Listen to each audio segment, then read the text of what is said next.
I actually do a better Phil Hellmuth impression. I'll save that for later in the series. But the action does start on Phil. King 10 offsuit. Raises to 800. I'm out of here. Loose cannon folds. Oh, he just made it 8? 800, yep. What is Daniel looking at? 6 deuce suited? This isn't all that uncommon of a hand for Daniel to limp in with. There has been a raise already. How about a re-raise to 3,600? Forget the loose cannon. Daniel's now trying to isolate Phil Hellmuth. Doyle pocket jacks. Don't think he was counting on Doyle waking up with such a big hand. Who lost the last pot? Doyle would typically be the one to 3-bet in this spot with 2 jacks, but since Daniel did it for him, he just calls. That gets Phil Lock and Tony G out of the hand, and now action back on Hellmuth. Makes the call. Daniel's repping a big hand before the flop. Let's see if Doyle coming along for the ride causes him to change his game plan at all. So 3 players to the flop. 5-7 queen, it misses everyone. Hellmuth checks. That's right, so that means Doyle's still in the lead with 2 jacks. Negreanu checks. Now you expect Daniel to try to continue his pre-flop ruse, but I think Doyle's presence in the hand has thrown him off a bit. It checked around, a 4 of spades on the turn. No help to anyone. Daniel has picked up a draw now. He has an up and down straight draw. Phil Hellmuth chips in hand. Finally feels like it's safe to maybe take a stab here. Bet 7,000. Well, Phil doesn't have anything. He's now leading out into a guy who 3-bet and another guy who called a 3-bet. So this bluff from Hellmuth actually carries a lot of weight. It's not just a snap call for Daniel with an open-ended straight draw.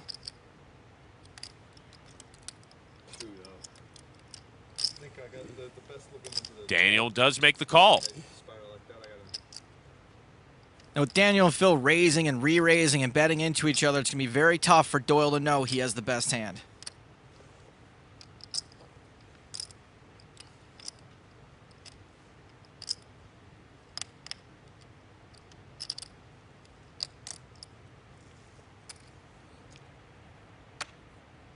Gets rid of the best hand. So it's Daniel and Hellmuth off to the river, which is a deuce of spades. Daniel hits bottom pair. Not only bottom pair for the board, bottom pair for the entire deck.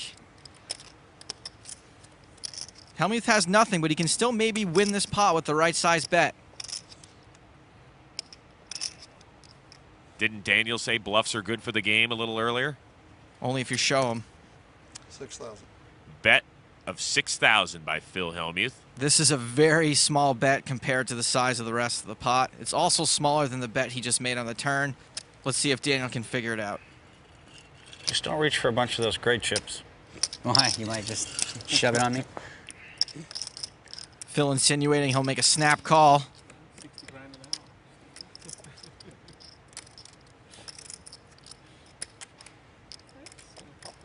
That orange chip is 25K. A lot of power in that little stack. Negreanu makes it 46,000.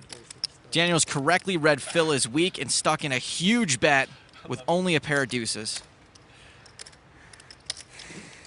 Speech time. It's gotta come. He might have like 6-9 offsuit. It's Daniel. Good bet. And Phil lays it down. Finally got there. It took a while, but I had you. He nailed it. Look at that. That's sick. That's not gonna look good on TV. Yeah, whatever that is, it's not gonna look good. That's gonna be bad for a profile, unfortunately. Little do they know, Daniel did have the best hand. I play so bad. I know Daniel's playing the rush and he's going to re-raise. Yes, that was what I was doing. I knew it. The analysis post-flop is not the time to get it right. You didn't have a pair? During the hand. You didn't have a pair? You couldn't call? 5, 4. Imagine you made like a call with 2 3s. Huh? What are you doing betting 6,000? That's when I'm supposed to pick off all the chips from him. When you bet 6,000? When he starts messing with me. That's if you have a... Like, You got Doyle smiling, and he's stuck 100,000. That's hard to do.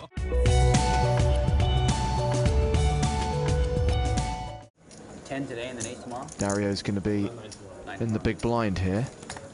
Angel Shlomi raising under the gun with kings. Shlomi has a big one, and he's not playing around. He almost makes it 5 times the big blind. Bonyadi with sixes will call. Negreanu on the button has 10-9 of diamonds. Negreanu's loving life right now on the button with this hand.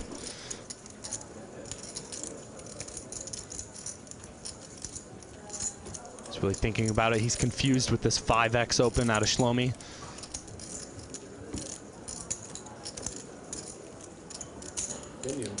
But he makes the call. Both blinds will fold, so 3 players will see a flop.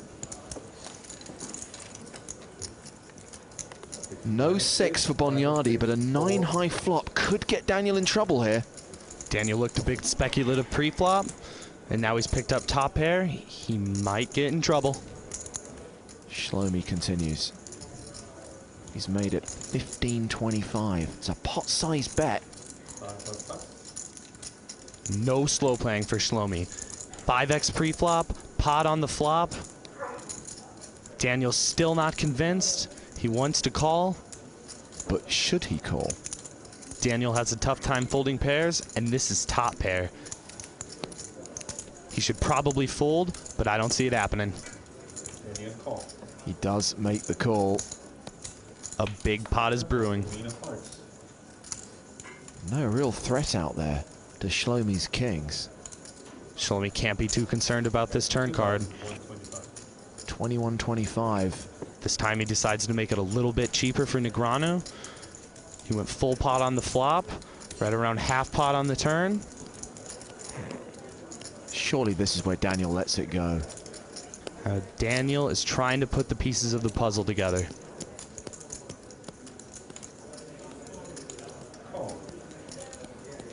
And he makes the call. He's not entirely convinced yet. Again, this river really doesn't change much. The only hand this helps is 6-7 or 8-9. And Shlomi only fires out a 3rd pot on this river. He gives Negreanu a fair price to make this call. He's getting 4-1 on his money. Well, let's see if Daniel can get away from this. Raise. Daniel is determined Angel's small river bet is a value hand that Kid Poker can't beat. Although it's hard for him to rep a hand, he's bumping it up. You got aces or kings? Can I say that, or is that illegal? Heads up. I can say what he has, but not what I have. Yeah. Okay. I'm thinking aces or kings. You think right. Daniel really pulled the trigger correctly on that one. And Shlomi's now thinking, if you've read me for aces or kings, surely you can beat aces or kings. I have to fold. If I show one, do I have to show all? No. Okay. Okay. I can show one? I can show one if I want to? I don't feel like it. Never mind. I don't have a good one to show. Great start for Daniel. Almost a double float there, and then a bluff on the river, which got the job done. Negreanu wasted no time pulling out the tricks from his playbook.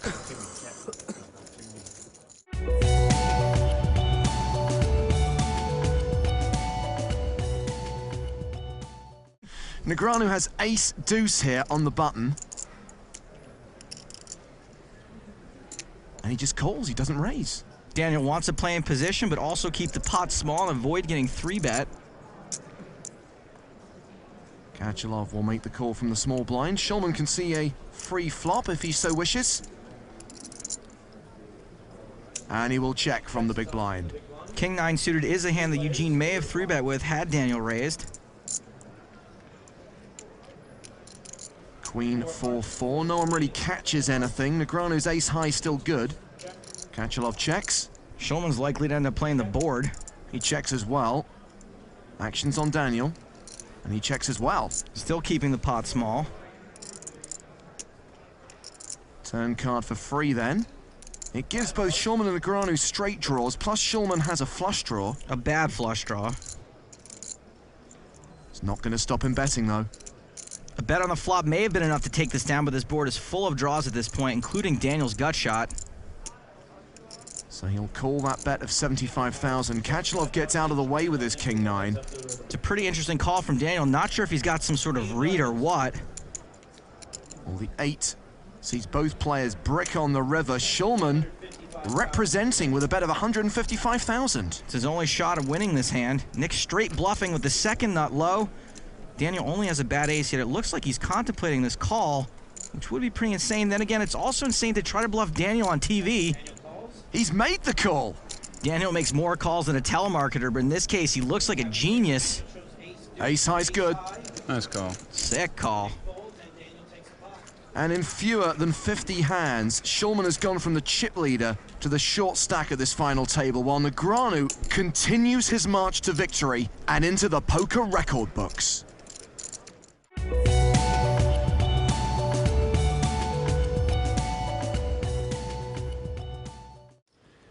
Things got a little hot last hand between Tony G and Andrew Roble. Hopefully more of that rant will be on the website. Roble raising ace-jack to 2,500. One card is possible. You could. Jack 5 for Tony. Folds. Lex is out. 6 trays suited. Good enough to call for Daniel. Queen Jack for Alan Berry, who folds. It's a little tight, but he is dominated. And Reynolds folds. Also tight. Both guys were out of position to the razor. I'm very unhappy right now. I'm not going to be able to sleep until after this episode comes out. Check. Negreanu checks a flush draw following the flop. And I guess that is an achievement. Roble bets 4,000 with top pair. He's making Daniel pay to draw. And Daniel will. Daniel trying to chase that spade. The turn, the 10 of diamonds. Roble picks up a straight draw. Daniel misses. Action on Negreanu. Looks like we're going to see a semi-bluff. Bets 8,500. This is a donk bet bluff. He knows Roble is tight, and Andrew knows Daniel is loose, so top pair, decent kicker, and a gut shot might all just be too much to get away from for Andrew.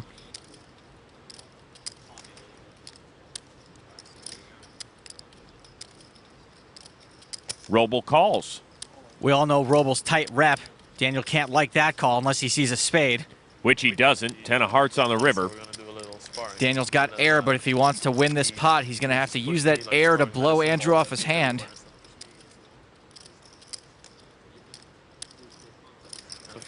Action on Negreanu. That's 18-5. 3-10s is a tough bluff to pull off, so Daniel is most likely trying to rep a big ace or maybe a straight. His bet is designed to bluff Roble off a king, maybe. I don't think Daniel thinks he could get Roble to fold a big ace, though. I was so crushed after that final. I could cry.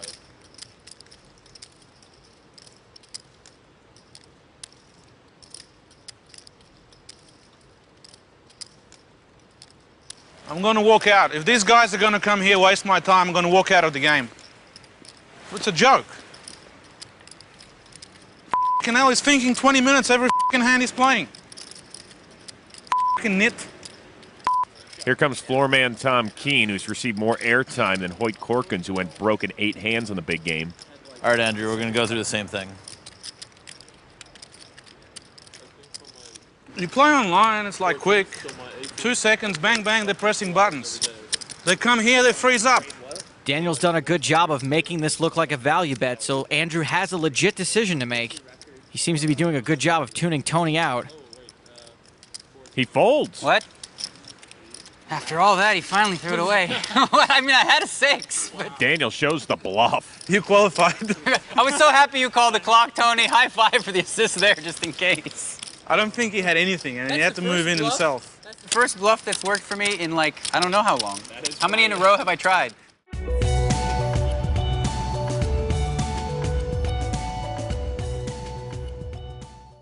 Rick Solomon's put out a sleeper straddle, which becomes live if no one raises before it gets to him. Action will start on Randy Lou. Folds. Big sleeper straddle to 2K this time. Action on the cannon. Is that a 2K straddle? Now we're talking. Folds. Did you really do that? You are sick, kid. Wow. Queen 3 for Daniel. Raises to 4,000. I like this. Daniel's in position trying to isolate Rick, who plays huge but is still an amateur. Lock folds. Ace Queen for Kenny. makes the call. Solomon's getting ridiculous pot odds. And calls 2,000 with king 8. So we'll have three-way action to the flop. Look at Bryn Kenny. He doesn't care. He's a baller. 5-4-5 rainbow. Kenny checks. Solomon checks. Daniel going for some chips. And bets 6,000. Kenny's got the best hand with ace-queen high.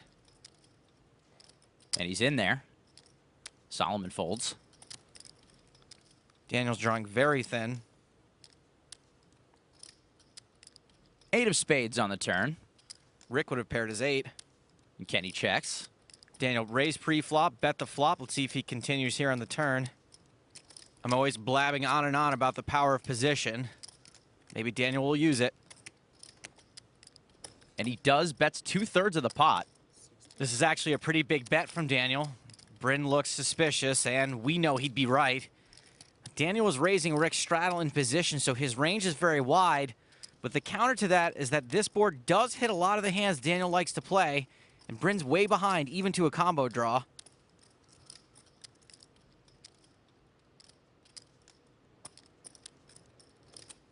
He's going to make the call. Don't look now, but our first pot of the night is getting pretty big. To the river. Deuce of hearts, big brick.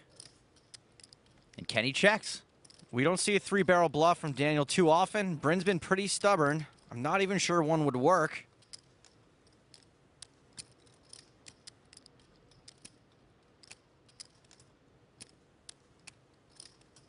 But Daniel does 3-barrel, 85,000.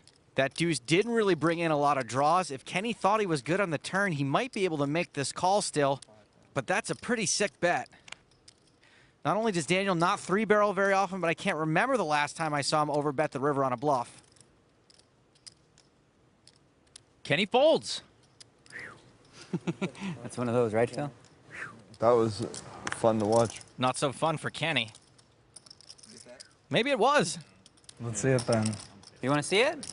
You don't want to see it. It'll tilt you, for sure. Let's see. I want to see it then. You guys really want to see? Make the game better? All right, show one for the boys. Come on. Let's do it. Let's see. What the hell? Ah, that's like looking at an ex's Facebook page. Don't do it.